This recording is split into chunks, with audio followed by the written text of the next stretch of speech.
Shalom Bapak Ibu, sahabat Galilea yang diberkati oleh Tuhan Yesus. Saudara, di Filipi pasal 4 ayat 1 dikatakan, sebab itu aku menasihatkan kamu, aku orang yang dipenjarakan karena Tuhan, supaya hidupmu sebagai orang yang telah dipanggil berpadanan dengan panggilan itu. Saudara, sebagai orang percaya, hendaklah hidup kita berpadanan dengan panggilan Allah.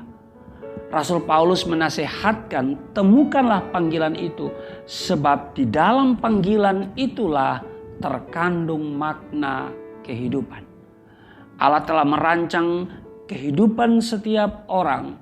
Dia bukan saja menciptakan kita, namun dia juga memperlengkapi saudara dan saya dengan segala kemampuan dan talenta untuk melayani Dia. Setiap orang yang percaya kepada Yesus Kristus adalah hamba yang seharusnya melayani Allah. Amin. Allah memahami semua potensi yang Dia anugerahkan bagi setiap kita. Tuhan tidak pernah memulai dengan sesuatu yang tidak ada pada kita, saudara. Karena itu manfaatkanlah setiap kemampuan yang ada pada kita untuk memuliakan nama Tuhan kita Yesus Kristus. Layanilah Tuhan dengan penuh sukacita dan semangat yang menyala-nyala. Kehidupan Kristiani adalah kehidupan yang penuh tanggung jawab, yang melayani Allah sebagai Sang Pencipta.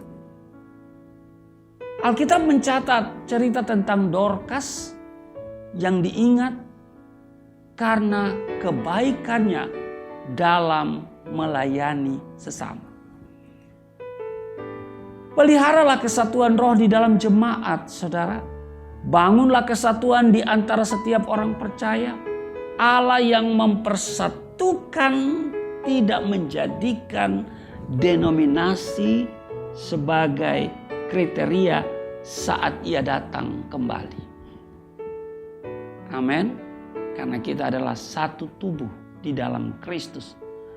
Gereja ada sebagai satu tubuh yang akan mencapai kesatuan iman dan pengetahuan yang benar tentang anak Allah, kedewasaan penuh, dan tingkat pertumbuhan yang sesuai dengan kepenuhan Kristus.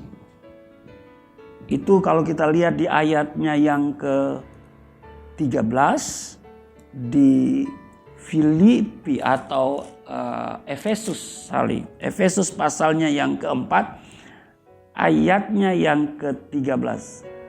Dikatakan, sampai kita semua telah mencapai kesatuan iman dan pengetahuan yang benar tentang anak Allah, kedewasaan penuh dan tingkat pertumbuhan yang sesuai dengan kepenuhan Kristus.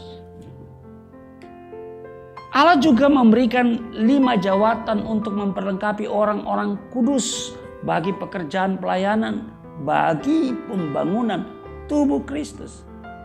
Sudah bisa baca dalam Efesus pasal 4 di ayat 11 sampai dengan ayatnya yang ke-12. Gereja akan bertumbuh dan mencapai kedewasaan penuh sesuai pola yang diinginkan oleh Tuhan kita Yesus Kristus sebagai kepala gereja kita. Yesus menyelesaikan seluruh pekerjaannya sampai kepada kesempurnaan. Kemuliaan Tuhan seperti air menutupi lautan, dikatakan di Habakuk pasal 2 ayat 12. Allah yang membawa banyak orang kepada kemuliaan. Dia juga yang menyempurnakan Yesus dan memimpin kita kepada keselamatan dengan penderitaan. Yesus telah menjadi pokok keselamatan sebab Ia tetap taat dalam penderitaannya. Jalani hidup ini dengan iman, saudara.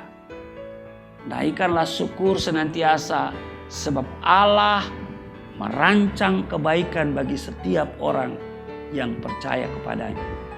Tuhan Yesus memberkati. Mari kita berdoa. Terima kasih Tuhan, kami diingatkan untuk hidup berpadanan dengan panggilan. Karena di dalam panggilan itu kami bisa menemukan makna kehidupan. Biarlah kami memiliki hati yang senantiasa melayani Engkau. Dan kami memberi hidup dalam pelayanan itu. Di dalam nama Tuhan Yesus, haleluya. Amin.